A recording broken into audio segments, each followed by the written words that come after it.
राधे राधे दोस्तों, जय माता दी। नवरात्रे के 8वें दिन महाअष्टमी या दुर्गा अष्टमी मनाई जाती है।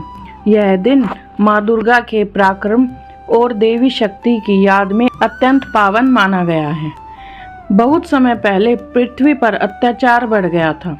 महिषासुर नामक एक शक्तिशाली असुर ने देवताओं को पराजित कर स्वर्गलोक पर अधिकार कर लिया। उसकी शक्ति इतनी प्रबल थी कि देवता भी असहाय हो गए। सभी देवता भगवान विष्णु, शिव और ब्रह्मा के पास पहुँचे और उन्हें अपनी पीड़ा सुनाई। तब त्रिदेवों के तेज से एक दिव्य शक्ति प्रकट हुई, जिनका रूप था आदि शक्ति माँ दुर्गा। माँ दुर्गा ने देवताओं से अस्त्र शस्त्र प्राप्त किए और महिषासुर का वध करने के लिए संग्राम आरंभ किया। युद्ध 9 दिनों और 9 रातों तक चला। माँ दुर्गा ने अलग अलग रूपों में असुरों का संहार किया। 8वें दिन यानी महाअष्टमी को माँ दुर्गा ने महिषासुर और उसके शक्तिशाली सेनापतियों का संहार कर दिया। इसी कारण यह दिन दुर्गा अष्टमी कहलाता है। इस दिन माँ के महागौरी स्वरूप की पूजा होती है।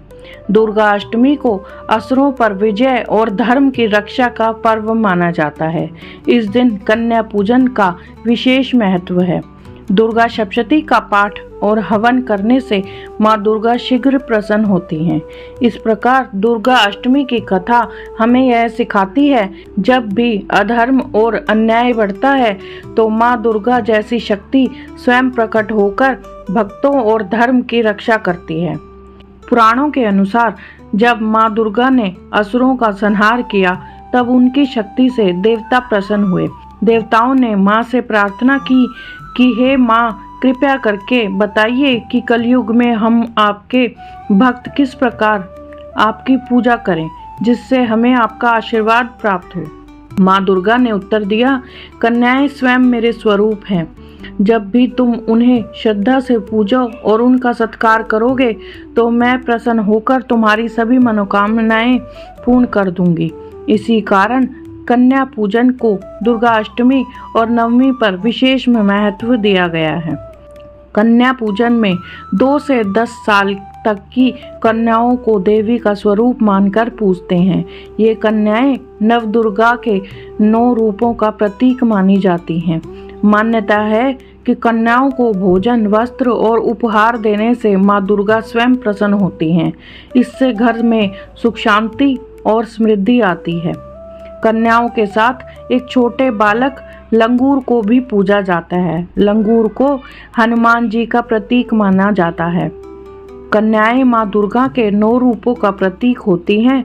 लंगूर को बैठाने का अर्थ है कि साथ ही हनुमान जी शक्ति, साहस और भक्ति के प्रतीक को भी पूजा जाता है। हनुमान जी को माँ शक्ति का अंश माना जाता है। वे सदैव देवी और श्री राम की सेवा में तत्पर रहते हैं। इसलिए कन्या पूजन में उन्हें भी शामिल करना भक्ति और रक्षण का संकेत है, क्योंकि हनुमान भी माँ दुर्गा के रक्षक और सेनापति माने जाते हैं। मान्यता है कि यदि कन्याएं पूजी जाएं और लंगूर को ना पूजा जाए तो पूजा अधूरी रहती है। जैसे बिना हनुमान जी की उपस्थिति के श्री राम की आराधना अधूरी मानी जाती है। कन्या पूजन में बैठाया गया बालक लंगूर दरअसल शक्ति के रक्षक का प्रतीक है। उसे हनुमान जी का रूप माना जाता है। उद्देश्य यही है कि कन्याओं की पूजा के साथ साथ उनके रक्षक की भी पूजा हो, ताकि पूजा पूर्ण और फलदायी हो। या देवी सर्वभूतेषु बालिका रूपेण संस्थिता, नमस्तस्यै नमस्तस्यै नमस्तस्यै नमो नमः। हे मातेश्वरी, आप ही कन्याओं के रूप में विराजमान हैं। हम आपको प्रणाम करते हैं और आपको नमस्कार करते हैं। ओम हनुमते नमः। हे बजरंगबली, आप माँ दुर्गा के परम रक्षक और भक्त हैं। आपकी उपस्थिति से यह पूजा पूर्ण हो, यही हमारी प्रार्थना स्वीकार करें। पूजन के बाद आप कह सकते हैं, हे माँ दुर्गा, हे बजरंगबली, इस कन्या पूजन के द्वारा हम आप सबको हृदय से प्रणाम करते हैं हमारी सारी मनोकामनाएं पूर्ण करें और हमें शक्ति, भक्ति और समृद्धि प्रदान करे। ये छोटा सा मंत्र और आवाहन पूजा के समय बच्चों या कन्याओं के सामने बोलने से पूजा और भी प्रभावशाली मानी जाती है। तो दोस्तों, मेरी वीडियो आपको कैसी लगी कमेंट करके बताएं। मेरी वीडियो को लाइक कीजिए, शेयर कीजिए और मेरे चैनल को सब्सक्राइब भी कर दीजिए। धन्यवाद। राधे राधे। जय माता दी।